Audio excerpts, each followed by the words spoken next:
Bonjour à tous et bienvenue dans cette partie de la formation. Tout à l'heure, j'ai vu avec vous qu'on pouvait écrire le code JavaScript directement à l'intérieur de l'outil console que nous avons au niveau de notre navigateur. On avait dit qu'il fallait faire CTRL-SHIFT-I pour ouvrir tout simplement l'outil console. On avait dit qu'on pouvait écrire ici directement. Mais on avait dit également que si on fait des choses ici, on fait, on exécute du code ici et que la page se recharge, on perd tout. Et c'est parce qu'on va vouloir, la plupart du temps, on va vouloir écrire notre code et l'avoir tout le temps. On ne va pas perdre un code parce qu'on a rechargé la page. Ça ne représente pas beaucoup d'intérêt. OK? Donc, dans cette partie, je vais vous montrer comment intégrer du code JavaScript directement à votre document web. Nous allons commencer par créer un document web. Alors, tout à l'heure, nous avons créé un fichier, un dossier qui s'appelle First Script. Nous allons l'ouvrir directement avec notre éditeur de code en faisant un clic droit à l'intérieur, ouvrir avec code. Et là, c'est bon. Alors, si vous n'avez pas cette proposition ouvrir avec code, vous pouvez directement aller au niveau du menu démarrer, ouvrir votre éditeur de code. Et une fois que c'est ouvert, vous pouvez venir sur fichier, ouvrir le fichier ou bien ouvrir le dossier. Et quand vous cliquez dessus, vous irez simplement choisir dans votre arborescence le dossier que vous voulez ouvrir. Et là, on sera ici au même endroit. Alors, une fois qu'on est à l'intérieur de notre dossier, nous allons commencer par créer un fichier index.html qui sera notre fichier racine. Ce que nous allons commencer par faire, nous allons créer la structure minimale de HTML. Et on va mettre le titre. Je mettrai ici tout simplement intégration de JavaScript. Voilà, tout simplement. Et à l'intérieur ici, si vous voulez, nous allons créer ici un élément un élément H1. Et voilà, à l'intérieur, nous allons afficher intégration de JavaScript. Voilà, tout simplement. Et après ça, nous allons créer un élément P dans lequel nous allons écrire du test aléatoire. Alors, pour écrire du test aléatoire, Visual Studio Code nous permet de générer cela rapidement. Donc, il faudra mettre l'orem et puis on dira qu'on veut 2. Voilà, 2 paragraphes. Et là, ça nous génère 2 paragraphes. Donc là, c'est bon. Maintenant, nous allons... Alors, ce qu'on va faire également, nous allons dupliquer ceci plusieurs fois. OK?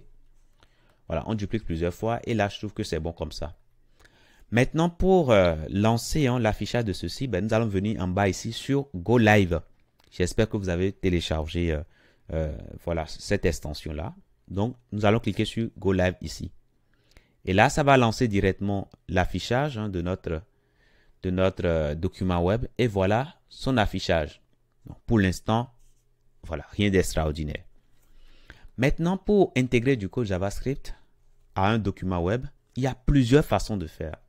On peut le mettre directement sur les balises. Je suppose que j'ai peut-être un bouton ici. Je vais créer un bouton qui affiche bienvenue par exemple, ou plutôt cliquez ici. Ou plutôt cliquez-moi. Voilà, tout simplement. Un petit bouton comme ça qui affiche cliquez-moi. Alors ici, cliquez. Voilà, cliquez-moi par exemple. OK? Je suppose que vous voulez par exemple définir sur ce bouton-là un événement JavaScript pour écouter les clics. Lorsqu'on va cliquer, vous allez faire peut-être une petite action. OK? Donc, du coup, nous allons mettre un attribut ici. Nous savons déjà ce que c'est que les attributs. Nous allons mettre un attribut qui va commencer par on. OK? Et nous allons mettre click. Donc, c'est un écouteur JavaScript qui nous permet d'écouter les clics. Voilà. Alors, nous revenons après en détail sur les événements. Mais pour l'instant, je vous montre déjà comment intégrer JavaScript directement dans du HTML.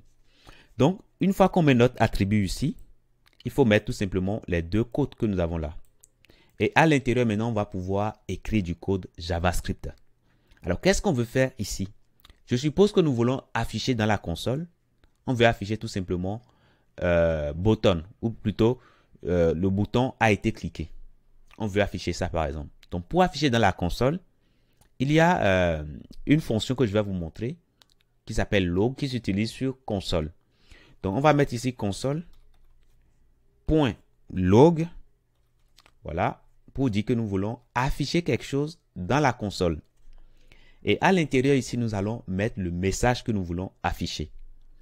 Alors, comme nous avons déjà des doubles quotes ici, le message doit être entouré. Alors, attendez, je reprends.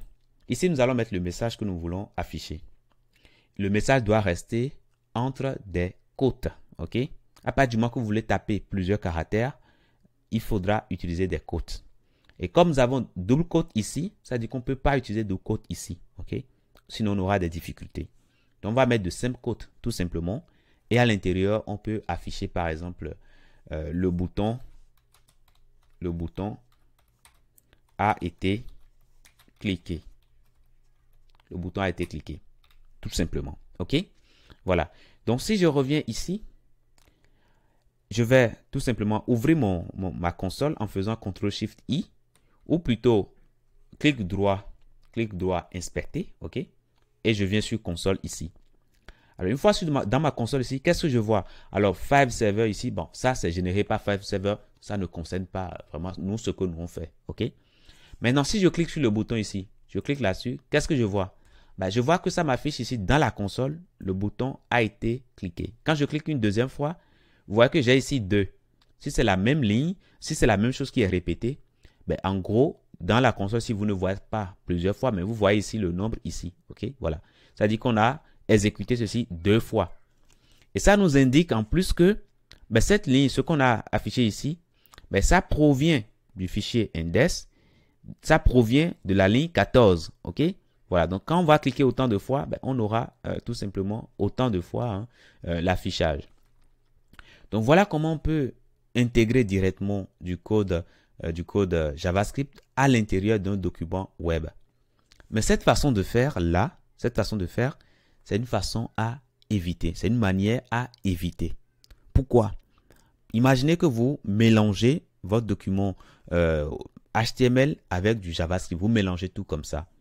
Si un jour, vous voulez faire de la maintenance, vous allez galérer énormément à chercher d'abord les balises, à chercher maintenant ce qu'il y a à l'intérieur, etc. Bref, vous allez galérer énormément.